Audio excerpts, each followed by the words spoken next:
This podcast is facilitated by the World Karate Federation as part of its mission to promote and inform about karate globally. The views and opinions expressed in this episode are those of the individuals involved and do not necessarily reflect the official position of the WKF.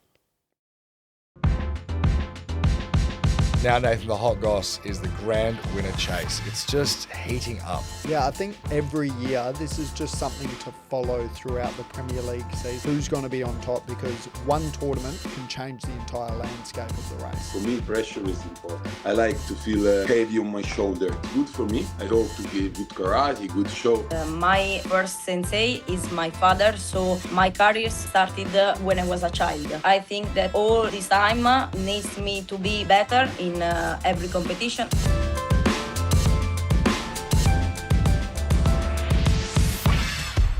Yes, hello. This is the World Karate Cast, the official podcast of the WKF, brought to you by Kaizen Culture. We are your hosts, Mitchell Durham and Nathan Blockley. And as they say in India, Namaste Doston. This was from a comment from Kashmira Wellness on episode 4 with Lynn Snell, just putting in an Indian flag emoji. No comments, just putting in the emojis there, which is great. It is awesome to see where everyone is watching the World Karate Cast from.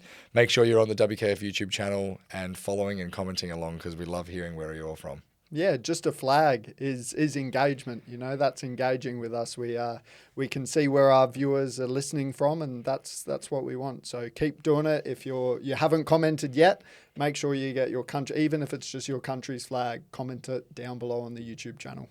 Now we've got the Premier League in Rome coming up. It's like tomorrow. This is big. Oh, this is my big gosh. for the world of karate. I feel Italy has never hosted a Premier League event Ever. That That's is incredible. From one of the best nations worldwide in karate, never hosting a Premier League. And I know we're going to discuss some inside information from Fisialcam, the National Federation of Italy. We've spoken to them. We've got some little insider knowledge. Insider knowledge. Exactly right. So we'll be able to share a little bit of that and why they haven't hosted a Premier League yet. Now, Nathan, the hot goss is the grand winner chase. It's just heating up. Yeah, I think every year this is just something to follow throughout the Premier League season. We've only got the 4 tournaments, so it's always like who's going to be on top, because one tournament can change the entire landscape of the race. Absolutely. We've seen grand winners win the title by 1 gold medal here and a silver medal there, so you don't need to win all 4. It's just you need to be present and at the top, you know. So these leaders currently are sitting in a good spot, but they need to make sure that they can perform, obviously, this weekend and the next 2 as well. Yeah, and then we've had Ray Sumdan and Abdulaziz retire. Unfortunately, we'll not see them in the future Still Premier hurts. League tournaments. Yeah, it still hurts. Oh my gosh. But they will not participate in the grand winner race. So I think it's good let's go through the divisions. Let's name who won Istanbul, who's currently at the top of the race, and see what these divisions look like. For sure. We'll start off with Mao Kata, Kikeri Nishiyama from Japan. Japan is dominating this division, by the way. They have 11 athletes competing in just Mao Kata. That is crazy. 11 in the division. This is going to be it's always a tough division for any other country, and the Japanese athletes competing. But Kikeru, he's never looked better. He's competing in Rome. He's top of the race at the moment. It's going to be tough to take him off. Very tough. Female kata, Grace Lau from Hong Kong. Same thing. Yeah, so dominant. We have our special guest on today in Teriana Donofrio. She placed 9th in Istanbul, so I have a feeling that she's going to want to perform on the home soil. With her accolades, 3rd at the World Championships last year. And the year before that, or the seniors before that. Correct, yeah. If there's a time to take Grace off the podium, it's now. Minus 60, obviously, was Iray Sumdan from Turkey, but now that's been vacated to Nuri Kilic from Turkey also. His teammate. Yeah. And this is going to be a really exciting one. One of my favourite fighters at the moment is Christian Sabatino from Italy. The way he fought in Turkey was phenomenal. And I could see him getting that boost from being on home soil at his home Premier League. I could see him really putting on a performance. Minus 50 in the female kumite is Agnes Niemann from Sweden. 18 years old. Her mindset, though, is a mindset of a champion. Yeah. So it's going to be tough to take her off the top. But she beat Celia Ukine from Algeria. In Turkey. And Celia is an incredible fighter. I remember watching her live in China last year when she won the Premier League. And she's going to be bringing the heat. And still no Moldia Zangbirbe from Kazakhstan. Hopefully she comes back. That's for sure.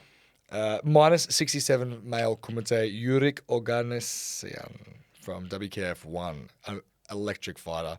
But this is a tough one as well.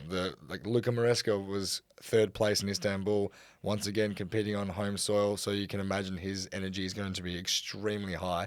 And then you've got the bounce back from some of the athletes who maybe didn't really perform up to their expectations. Maybe.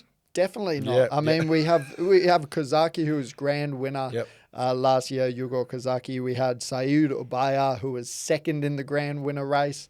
Obviously, very accomplished athlete, multiple Premier League golds. And then Afif Gaith, world champion, current world champion. All of them didn't perform to what they know they can achieve. So I'd say that this is going to be a very highly contested division. Now, in minus 55 kumite, there is a return of a queen. Yvette Goranova from Bulgaria is back, so Bela Samasheva from Kazakhstan is going to have to watch out for her. She's performing extremely well for a young girl in Bela, but yeah, this is a tough division. Yep. And the under 75 male kumite division, obviously you're not going to Rome, so you've let the door open. Just I'll let him take it. That's all good.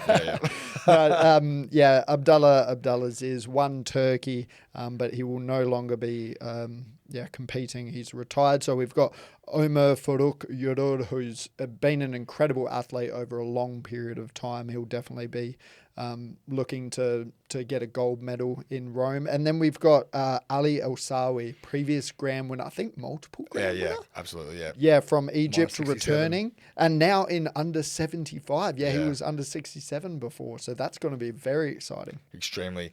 Fatma Naz Yenen from Turkey is holding that minus 61 kilogram spot. But you've got Asel Kane, who was last year's grand winner, looking for that after placing ninth in Istanbul.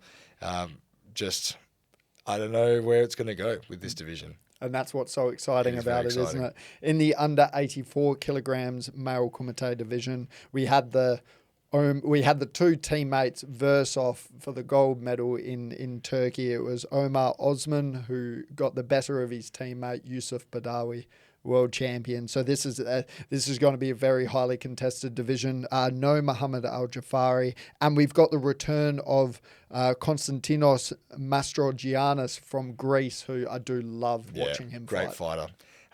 Minus 68 kilograms category for female is Nisreen Brook from Morocco. I still remember that fight with Elena Carici at the World Championships. It was in Cairo, Premier League, and it was just insane. Oh my gosh, I can't wait to see that potential matchup again because she's back. Elena Carici is back, and also, who else is back? Arina Zaretska, another, triple world champion, a queen of the under 68 kilogram division. You have these three in the event, plus the other 29 elite fighters. This is going to be one to watch. In the plus 84 kilogram category, we had Rodrigo Rojas from Chile, who will be there again to try and look to better his position for the grand winner chase. But we have the return of Matteo Avanzini, world champion, back-to-back double champ, who is on the podcast today. He's going to look to try and take that spot off of him. This is going to be such a hard division because not only is Matteo coming back, but there's 5 Egyptians in this division, 5 very big contenders for this gold medal. So I think Rodrigo has his work cut out for him. And then Sofia Borutseva from Kazakhstan is in the lead for the plus 68 kumite category. But no Arika Gurung, unfortunately, from Nepal, who got second, it's a shame. I love watching her fight. It's just representing a really small country. which is something that we resonate with. And yeah, it's a shame to not see her back on the Definitely, stage. but we do like Cleo Federicuti. She's a very accomplished Italian athlete competing on home soil. She's got multiple Premier League gold medals. I can see her bouncing back from Istanbul and really putting on a show here. Now, we're going to get cracking into the Premier League in Rome. The first time ever that Italy, Rome, has hosted a Premier League. That is crazy. This is a monumental time for karate worldwide. I mean, to have Italy, who's one of the strongest nations in the world in both kata and kumite, hosting a Premier League, it's going to be like a mini Colosseum in their venue. It's crazy. We've got a bit of insight actually into the little mini Colosseum that's going to be where the Premier League is hosted. We spoke to Fisialcam, someone from a representative from Fisialcam was Roberto Sodero, an amazing past athlete, past coach, and you had a chat with her leading into this? Yes, yeah. It was great to talk to her and just feel the energy that's coming out of that federation about hosting their first ever Premier League. And this is going to be one to remember. I can just feel it, you know. We got some insights into, why they haven't hosted one yet. And the answer and the messaging is just they're ready for it now. Wow. You know, this is the time that they're ready for it, and it's going to be such a showcase. I mean, one thing that I really want to point out, and this is something that I did not realize, and I don't think unless you're an Italian athlete, it's not something you're really aware of, but Italy have their own full-time dojo stadium. So this stadium that will host the Premier League in Rome hosts no other sports than their martial arts that's involved in Fisialcam. And I suppose I should talk about what the martial arts are involved, because it's not just a national federation for karate. Fisialcam spreads across quite a few martial arts. So it's actually an abbreviation. Okay. It stands for, it's translated from Italian. You can have a go at it after, Mitch, but I'm not. Yeah. Do you want to have a go at it now? I reckon I'm going to tackle this. Federazione Italiana Judo Lotta Karate Arti Marziali. I don't know how you do it, but that was... I think I did it right. Let me know if I've butchered that in the comments, please. No, so that translated into English is the Italian Federation for Judo, Wrestling, which is Lotta, Karate, and Martial Arts. Right. So you've got many different disciplines of martial arts all combined together in the same federation. Wow. And the support you get from that sort of infrastructure is incredible. And that's why they're able to support, to afford and facilitate a full-time dojo stadium. Far out. This stadium is going to be insane. Now, there's a lot of rich history that's involved within this stadium. And I think you were mentioning to me before that there's a little museum in there.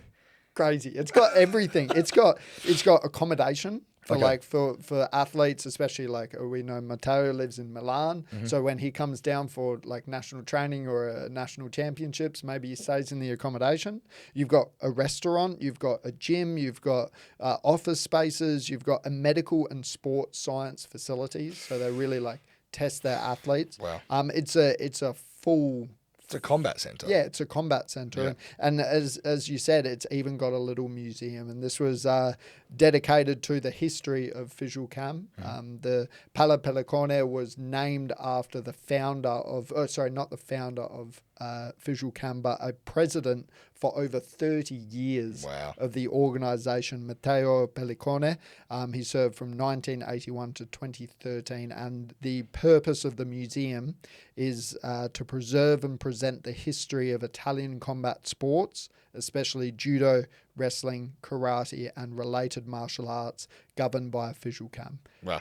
Yeah. This is a like our Karate Australia, I think we were founded in 1980, I think, give or take, or maybe a little bit earlier, the 70s. Yep. This has been around since 1902. That is a long time. Yeah. So the history in this Premier League, it's a massive part of why this is going to be such a special tournament. And not only that, I mean, I've talked about the venue. I'm going to talk about it again. It's got 2,500 seats. Oh wow! So it's a very it's tight. Yeah, it's a tight, but it's an intimate sort of high energy stadium. So Very I think good. the energy in this tournament, it's going to be unlike we've seen for a while. Maybe it could even sort of challenge the Paris Open Really? You sort think? of environment. Because that's one of the staple competitions ever. It's like one of my favorite events I've ever gone to. So the hype around this is so real, and I can't wait to see what comes from it. Now, there's something down here. We've got a little callback, and this is just a consistent thing in our year now, and I'm loving it. It's the Guardian Girls Karate Program. Yeah, it's they're hosting a free session on Thursday night at 6:30 p.m.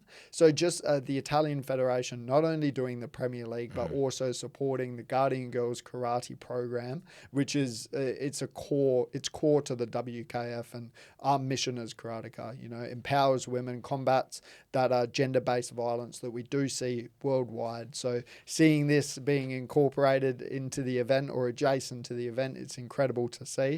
So definitely, if you have the opportunity, go down and support that session. It'll be a fantastic one. So we really thank Roberto Sodero for talking to us and giving these little insights that you don't get to see anywhere else.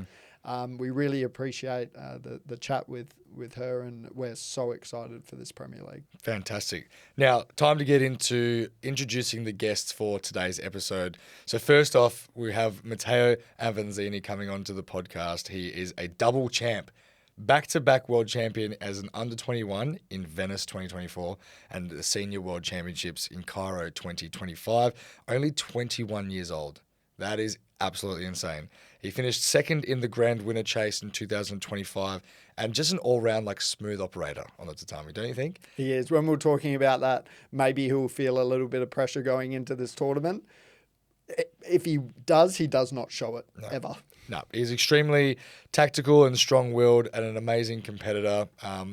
Seeing his run at the World Championships in Cairo, it was just very intelligent, and you can see the process that goes behind it is very calculated. So I'm excited to talk to him about it. He's got a Premier League record of 2 golds, 1 silver, and 1 bronze.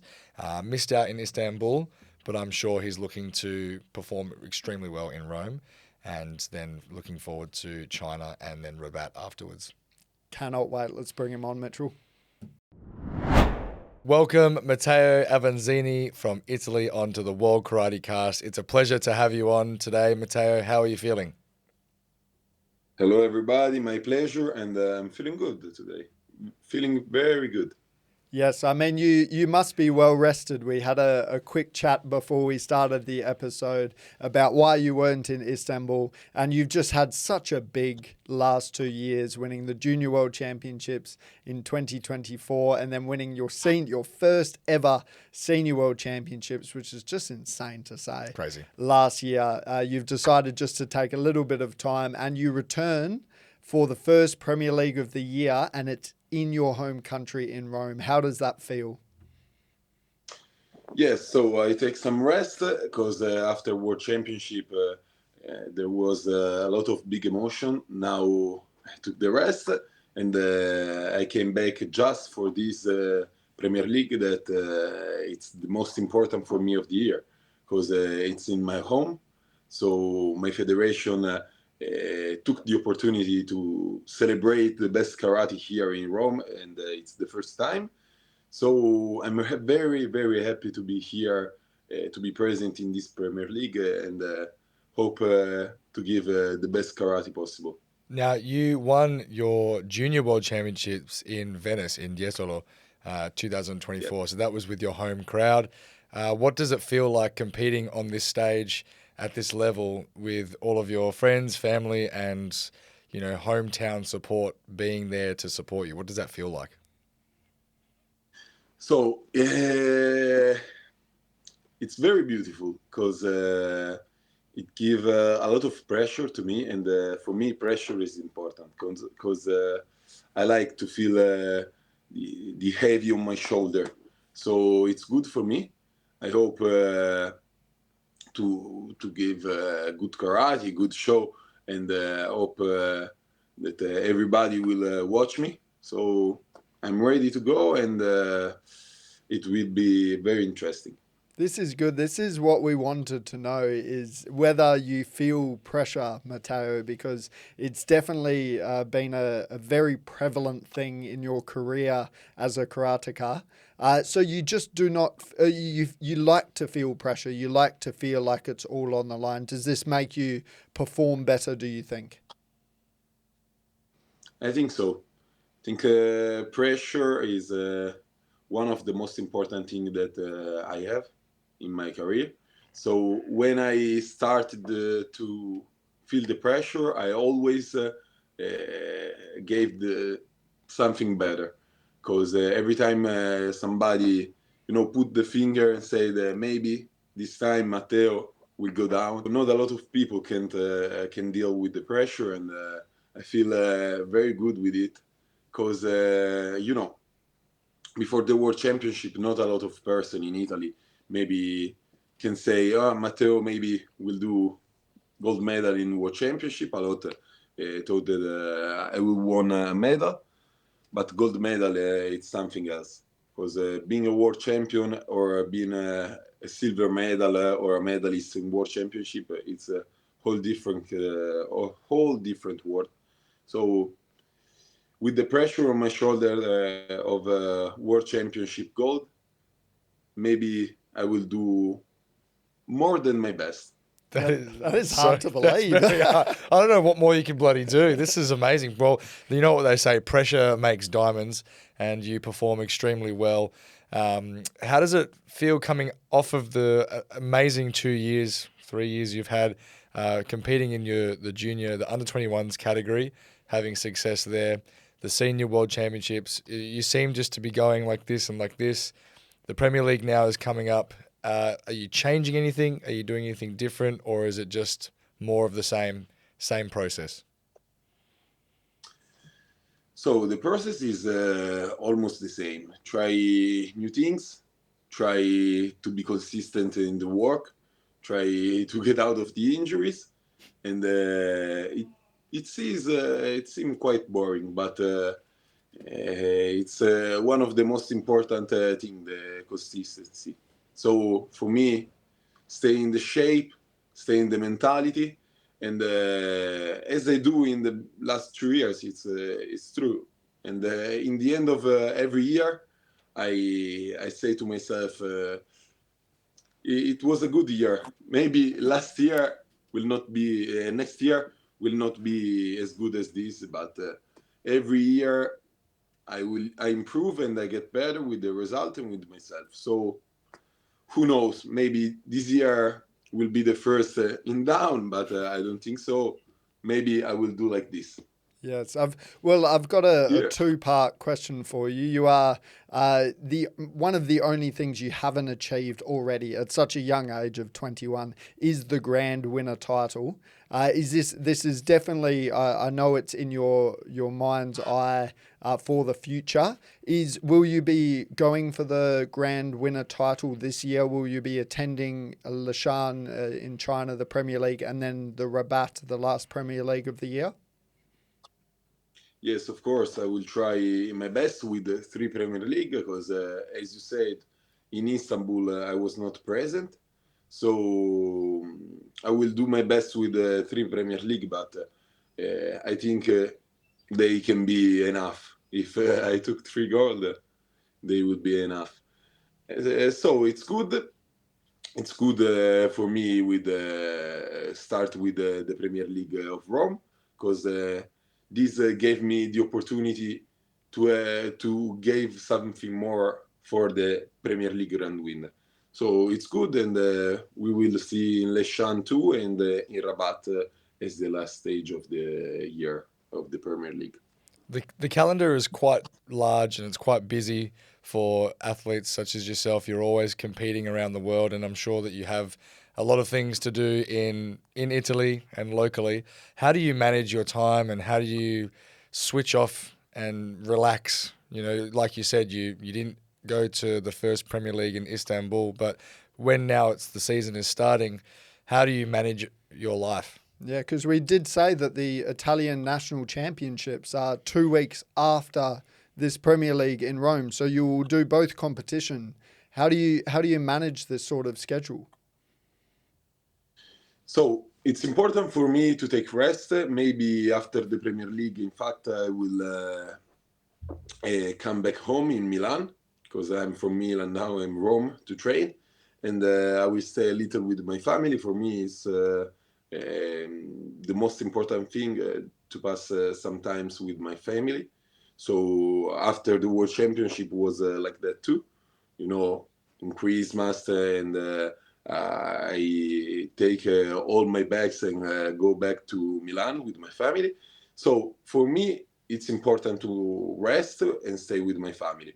This is my karate is my life, and so I'm so happy to when I go around the world for karate.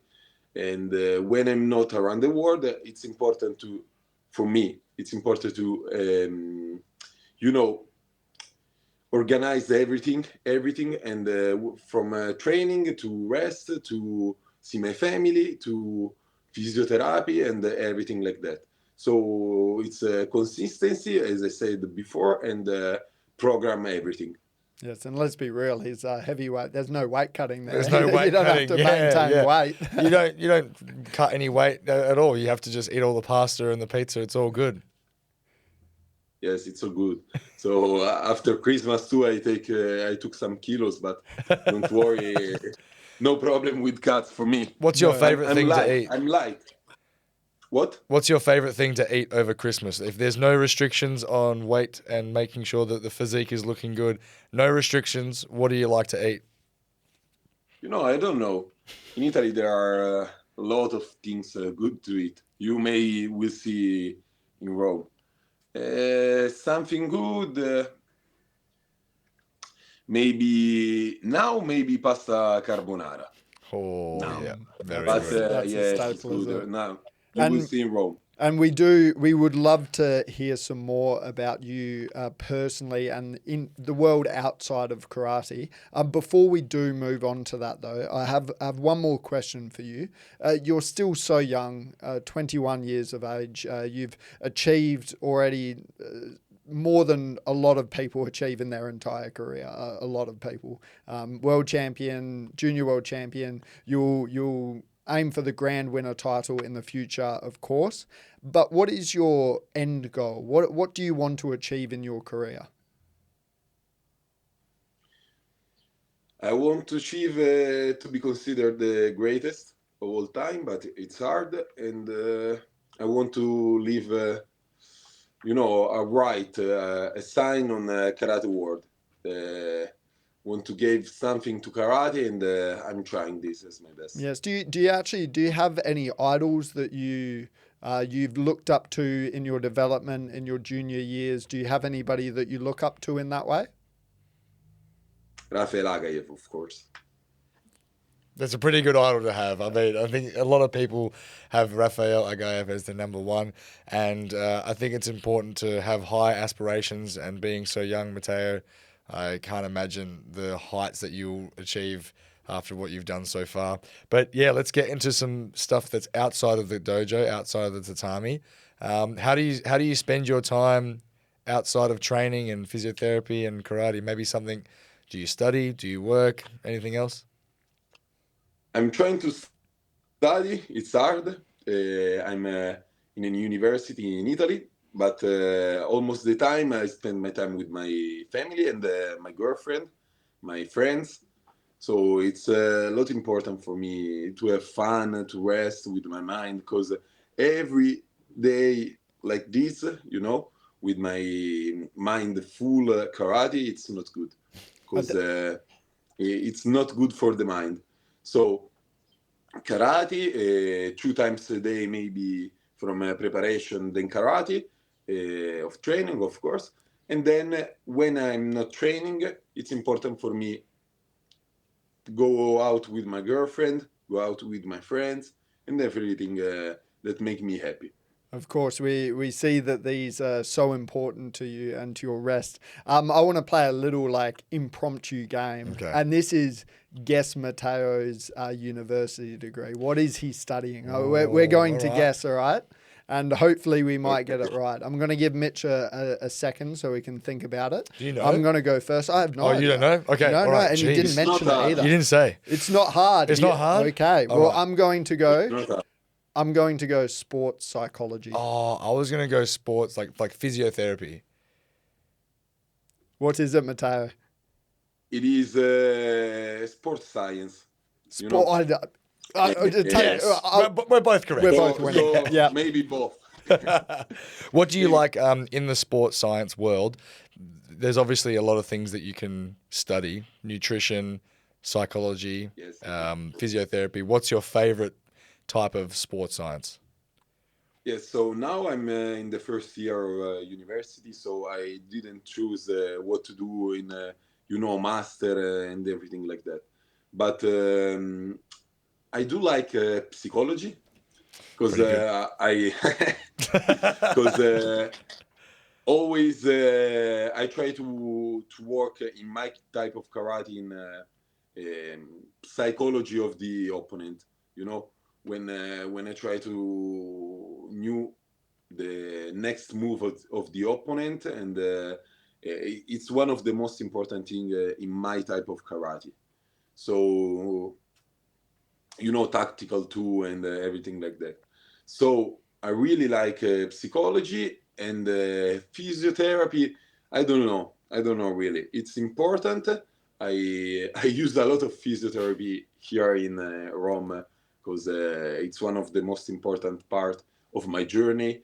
Because the day is important to take some rest, maybe with a massage and everything like that. But I prefer psychology. Yes. It's so important, especially at this level when you're trying to be the best version of yourself and you experience injuries, you experience setbacks, and how to deal with all of that. And not only that for yourself internally, but how to process everyone else's mindset as well, which is a massive mind game in itself. So I definitely resonate with you in that sense. Well, thank you so much, Matteo, for sharing what you've shared with us today. It's so interesting to hear about your life outside of karate, and then to be able to speak to someone who's so young in their career but still have achieved so much, and what your mindset is going into a home Premier League. That is honestly it's a real privilege for us. So we really thank you for your time to come onto the World Karate Cast. Thank you, guys. I enjoyed it. So thank you so much, and see you soon in Rome. Thanks, Matteo. Good luck in Rome. See you in Rome. Bye. What a fantastic chat with Matteo just then, hey? Yeah, it's just a great opportunity to get the insights from somebody who's just about to go into their home Premier League. I know I mentioned that before, but it's so valuable. It is really valuable, and we've got another guest going into the Rome Premier League, home Premier League, Teriana D'Onofrio, also from Italy. Been around the female kata space for a long time and still currently ranked number 3 in the division, which is just stacked with so many talented athletes. In 2014, she was grand winner, amazing feat, and she's just recently had a bronze medal at the Senior World Championships in Cairo last year and also in Budapest 2023. So she's been around for a while, medaling, gold at the European Championships last year. I'm sure that she's eager to get back to that grand winner status as she did in 2014. She's had a Premier League record of 3 silvers and 7 bronze medals, still looking for that gold medal, and it might be here in her home Premier League. Let's bring her on, Mitch. Teriana, thank you so much for joining us today on the World Karate Cast. How are you feeling? Hi guys, thank you for this moment. I'm okay, and soon we will see in Premier League in Rome. Thank you for coming on. I've said it now 3 times, Yep. but it is just a privilege to have you on going into your home Premier League. And you're coming up to your peak, I feel. You were grand winner in 2014, but we usually see kata athletes peak around that late 20, early 30s sort of age. You won Europeans last year. I'm sure you'll be looking to go back to back with that this year. Do you feel like you're really starting to hit your form and hit your peak and get that gold medal at a Premier League? Well, we know that this event is very important, and it is an honor for us as Italian athletes competing for the first time in our country. But it carries also a huge responsibility, but I hope it will be a positive experience for all athletes of the world. I hope I will compete in my best performance, and I will prepare for it. And we are also happy to be in our country for the first time. Do you feel a sense of honor when you are competing out there and you have your friends and your family and all the Yes. people in the dojo? It must be very nice to have the support in the crowd.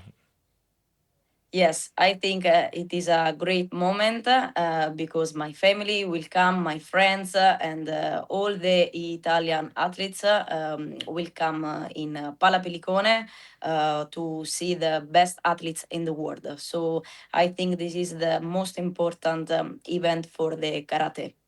I think this being home in Italy, it is going to give you a lot of energy and just take you to that next level. I think the entire world at the moment is talking about Grace Lau from Hong Kong. She's definitely hit her stride. She's top of the world at the moment. What is it going to take for you to take her spot? Well, for us is very important because we have a new the new WKF rule. So we also need to change some aspect of our practice. And we started this kata change months before. So we are working hard to improve our new skills for the next challenge. But I also see my opponents with positive energy because I think is the most important thing to see the best performance on tatami. So I think that my opponents are really, really good. What Good a athletes. great answer. And So good. not only that, that's a great insight to the where the kata space is at the moment. Like we've just had a rule change and a lot of the athletes need to change their kata, and it's just who's going to adapt the fastest. And we've only had one event that's had these rules. So this is still very early on in the change. So how fast you adapt will definitely play a role in who ends up on top. Has it been difficult to make those adjustments for your performances, Teriana? We started our work also month before, but new WKF rule, I think is I think these are okay for the athlete, but for the performance of kata, because this mean to clean the kata to the essential movement and to do the best performance on the tatami.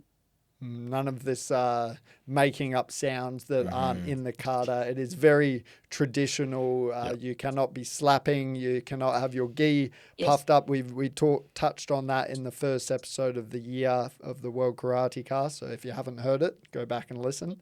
But yeah, these rule changes, it does completely change the landscape. So it's an exciting thing. Teriana, in Istanbul, you finished in 9th place. What is going to be the focus for you going into Rome to try and get onto the podium? I hope that my performance in Rome will be better. But I think that all athletes in every Premier League will be better than before. So in Istanbul was the first Premier League of the year after the World Championship. So the new WKF rule for us was the first time. So now we are working hard in this rule. So I think and I hope to do my best in this event. Even if it's difficult for the athlete, because we are in a this is the most important, the most difficult thing to do on the tatami, because in training is it's okay, but on the tatami in competition is more difficult. So I think I will be okay with my body and with my mind to do my best performance. And we hope this will be a highlight of your career, being on home soil and putting your best performance out there that you can. You've had so many accolades already in your career, and there's still so much to go. What has been the biggest highlight for you so far in your career as a female kata athlete? Well, I think that my best. I think that every competition has a story. Okay, different story. Last year I won a European title, and I was on the world podium for the second time in a row. So I think that at this level, it was very difficult to confirm my performance for the podium. So I think that every competition for me is very important, but has a different story. That is so beautiful. What was the story for you in 2014 when you won the grand winner title? What was the story in that era for you? Obviously, it was a long time ago, but what was the mindset for that year? I practiced karate when I was very young, and my mindset was every time to do my best performance, but before for mind and then for body. My first sensei is my father, so my career started when I was when I was a child. So I think that all this time needs me to be better in every competition and competition after competition. So I think that the perfection is impossible. We know kata player know this, but I think that my dream is to be by my best version of myself in every competition to the end of my career. That is such an important philosophy to have as a kata athlete, just that continuous improvement over time, because the career of kata athletes is so long and there's always opportunity to achieve more.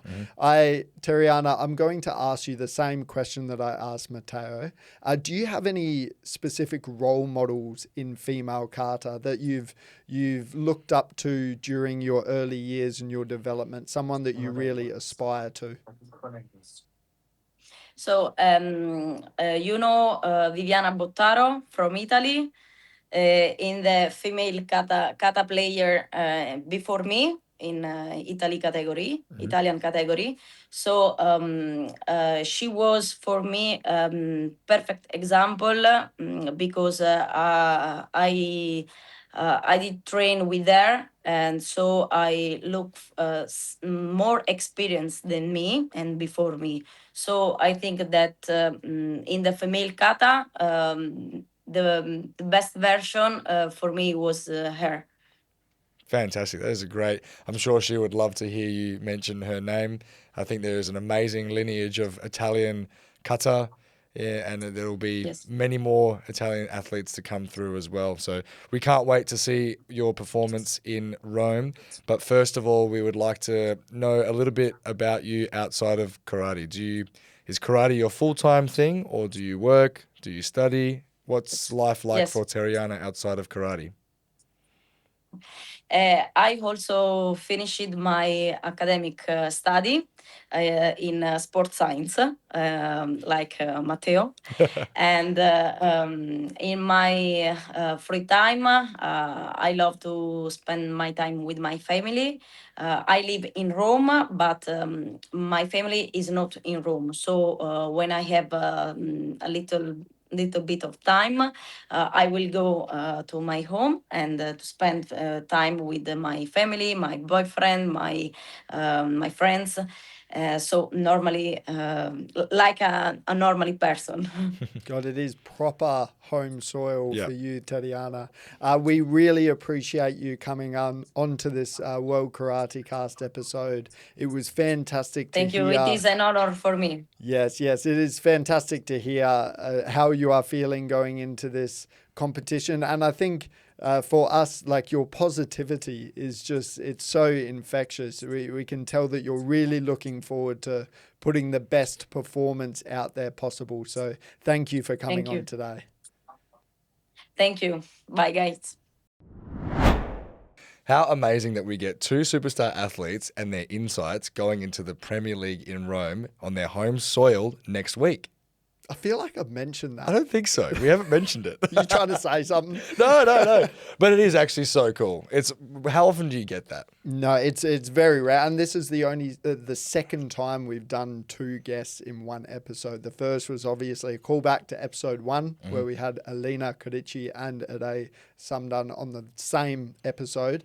This is the second time we've done it. So if you do enjoy the two guest sort of structure, please let us know. There's pros and cons to it. Like we didn't get enough time to go into their full careers and their philosophies around karate, but we got to hear from both of them. Yep. So that's ups and downs, pros and cons. So let us know in the comments below if you do enjoy the two guests or you prefer hearing a little bit more if we only have one guest on. Yep. No, we're always keen to get the insights of our community and the fans and the audience. So, yeah, please let us know and keep engaging with us in the comments on the WKF YouTube channel. Now, before we sign off one more time, we would love to mention that the Karate Fan subscription on the WKF YouTube channel is still a thing. Yeah, we're not going to miss out. Just get onto it. And you will miss out on watching the finals of Rome if you don't become a karate fan. Yep. So, signing up to this subscription-based platform on YouTube, it gives you just so much more extra content. I know you've got it written down, ready to rattle it off. I've got it here. Early access to new videos and the Premier League finals. Dedicated mentions to members. Watching all content ad-free, which is actually such a massive one. I just hate the ads on YouTube. Yeah, I'm too mature to watch ads. Yeah. It's too late in my life. Yeah, and I don't have the attention span to sit through an ad. No. Anyway, members can also enjoy uninterrupted viewing, watching all of the content, and there's live broadcasts exclusively for members, and then they get like exclusive videos that come out only just to members, which is fantastic. I think you mentioned it last episode, is that they release the cut-up finals. So each division, that's like a 6-minute video, 6 or 7 minute video, and they will, it's all. Yeah, no more panning a live stream to find the match that you want to look at. It's all right there, readily available. You must be so excited to get to Rome. I'm looking forward to this competition. It's as we've said, it's going to be a mini coliseum. The energy is just going to be incredible, and this releases the day before media day. Hype city. So it's all eyes are on Rome for this weekend. Fantastic. Thank you, as always, for tuning into the World Karate Cast on the WKF YouTube channel. Please like, share, and most importantly, comment. Make sure you comment down below which country you are watching from so we can greet you in your language. As always, Nathan, this has been a pleasure, and we'll see you on the next episode. Thank you very much, Mitch.